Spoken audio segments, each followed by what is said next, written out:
Hello everyone! In today's video, I'm going to show you how to pay with Cash App on your phone when you're in a store. When you're at the store, start by asking the store employee if they have a QR code for Cash App that you can use for the transaction. If they do, you can simply scan the QR code to complete your payment.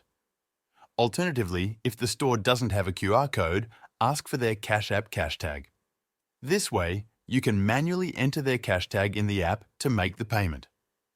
To begin, open your Cash App on your mobile phone. On the home screen, enter the amount you'd like to pay.